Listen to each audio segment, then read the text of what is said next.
One of Britain's most prolific serial killers was Harold Shipman.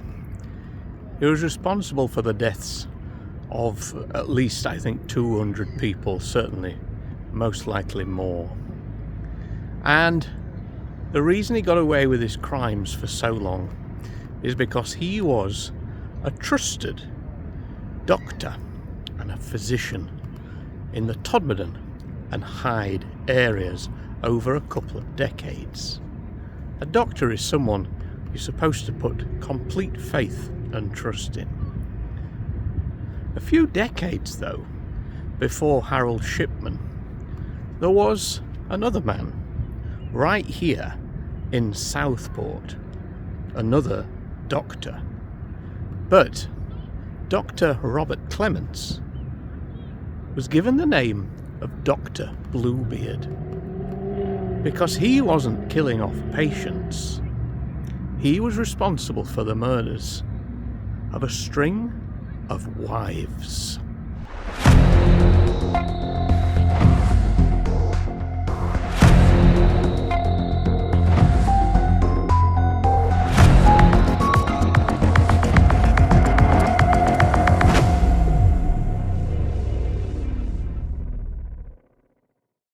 Hey everybody, Matt back with you. Welcome to the dark side of the moor and welcome to Southport.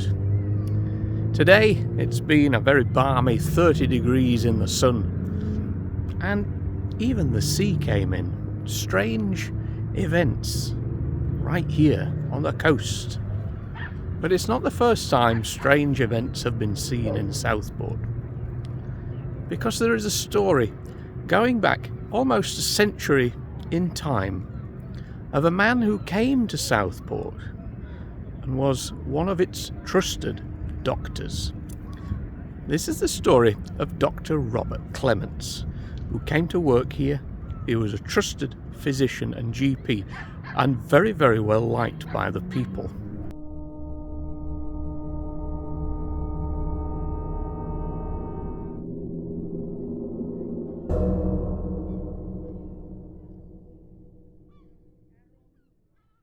So Robert Clements was born in 1888 in Belfast, found his way across to England and became a qualified physician and GP around 1904. His first wife passed away in 1920.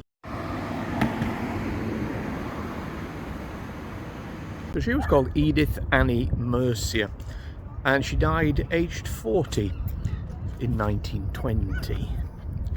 And on the death certificate signed by Dr Clements, it said sleeping sickness. Now this was a theme throughout all his marriages, where then his wife would die, and he went on to marry another 3 times. He also went on to sign the death certificates.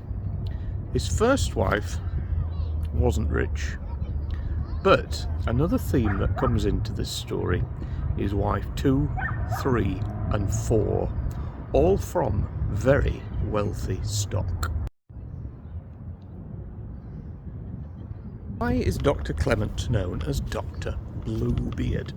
Well, Bluebeard is the character from folklore who marries and murders his wives. And it's not a name you hear very often, certainly not today. It was a bit more well used, I think, in the past, obviously for the folk tale.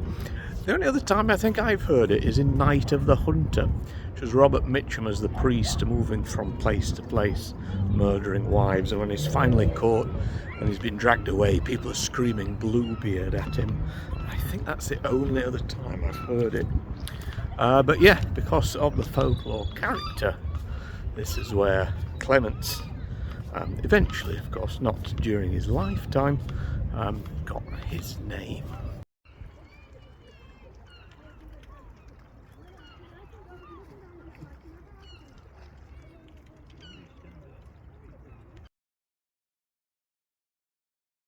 So after the death of Edith, it's not long until Dr Clements finds wife number 2, Mary McCreary, and she's much younger. And he moves to Moss Side in Manchester to be with her. She, however, dies 1925, aged just 25 years. At this point, the good doctor is 45 years old, and he signs the death certificate, endocarditis. Now he moves here to Southport, to Trafalgar Road, and sets up his doctor's practice from here. And of course, it's not long till wife number 3. We're in Southport now with wife number 3, Sarah Kathleen Burke, but it's not long till Sarah passes away in 1939, and once again the good doctor signs the death certificate, endocarditis. But by now, being on wife number 3, death number 3, people are starting to get a little bit suspicious, and in actual fact the police ask that a post-mortem be carried out on Sarah's body. However, they soon find out that the doctor has also signed a certificate that sees Sarah's body cremated very, very quickly. Marrying again just a year later, June 1940, Dr Clements marries an Amy, and it is a few years they're together, but in 1947 Amy falls ill, so ill in fact that she's taken to a nursing home, and she passes away in the nursing home. Once again, Dr Clements signs the death certificate. And here is Dr Clements on the day of his 4th wedding. Amy falls ill and is taken to Ashley Bank Nursing Home on the 27th of May, 1947. The death certificate reads, myeloid leukemia. So now suspicion was firmly on Dr Clements, but a Dr Houston actually said that he had carried out the post-mortems and on behalf of Dr Clements, and confirmed how the patients had actually died. But it had already been decided that a post-mortem was going to be carried out on Amy, just to double check. So a new post-mortem was carried out on Amy Clements, and it was actually then found out that she had died from morphine poisoning, not what Dr Clements had written on her death certificate. On the day of her funeral, suspicion now clearly pointed at Dr Clements being involved not only in the death of Amy, but most likely his 3 previous wives before that as well. The police rushed to number 20 Promenade, which is just next to us here, and we're going to have a look in a moment and see if anything remains of 20 Promenade today. However, when they got there, they found that Dr Clements had committed suicide. And Clements had left a suicide note. Written on it, it said, "To whom it may concern, I can no longer tolerate the diabolical insults to which I have recently been exposed." So not necessarily the suicide note of somebody maybe wishing to confess of what he'd done, but somebody determined that he was not in the wrong and that suspicion should never have fallen on him in the first place. Let's see if we can find 20 Promenade. So the number behind me here is number 23, a currently abandoned hotel. Then there is a massive gap just here, and I'm going to hazard a guess that number 20 Promenade was probably here. And it's interesting that there's a picture of red rum, spell red rum backwards, and that is in quite a spooky location, really. Right, okay, so yeah, so number 13 is there and 23 is there, which means 20 would be roughly in this location here, but no longer standing.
The police realised that their next task would be to track down and question Dr. Houston to find out exactly what had been going on, why these post-mortems had been incorrect. And when they went to find Dr. Houston, they found he too, on the same day, had committed suicide, this time by cyanide. So, all told, it seems that Dr. Clements was responsible for the deaths of 4 of his wives, his 4 wives, and possibly also responsible, maybe through shame, for the death of Dr. Houston. But why he was involved, we're not sure. Is it possible that because the wives of Dr. Clements meant that he was being left tens of thousands of pounds each time for 1920s, 30s, 40s? That was a real lot of money. And was he just being paid essentially to keep his mouth shut and to back up Dr. Clements? At his death in 1947, Clements' estate was worth £56,000. In fact, after the passing of his second wife, he inherited £25,000, and on the passing of his third, £30,000. His fourth wife, Amy, was the daughter of a very wealthy local man. No doubt the plan was in place with her as well. So the combination of multiple wives dying, Clements benefiting from each of them, from him signing the death certificates with likely to be incorrect information, and toxicology reports showing that that information was incorrect. The fingers all pointed towards Clements likely being responsible for the deaths of all his wives, including the person who was helping him. And at the time of his death, he had £57,000 from the inheritances from those wives who'd already gone.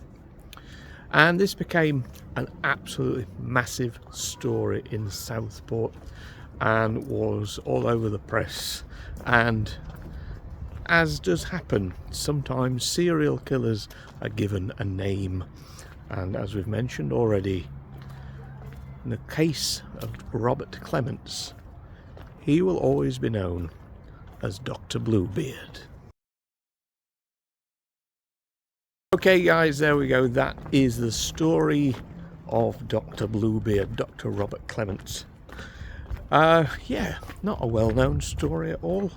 And of course, like I mentioned at the beginning, when you talk about serial killing doctors, it's more likely you're going to aim for Shipman. But I think Dr. Clements has his kind of place in that macabre history as well. Obviously, we've talked a lot about Dr. Clements. I haven't gone into depth about the victims. It's purely because we don't know a great deal, and obviously we do film these stories, we try and focus on the victims. In this case it hasn't been possible. I can't even find any grave information for any of them, if any of them do have any graves, but they are the ones we think of, they are the ones who we wish rest in peace. So we'll leave you here from a beautiful Southport day. Take care, and we'll see you very soon for the next video.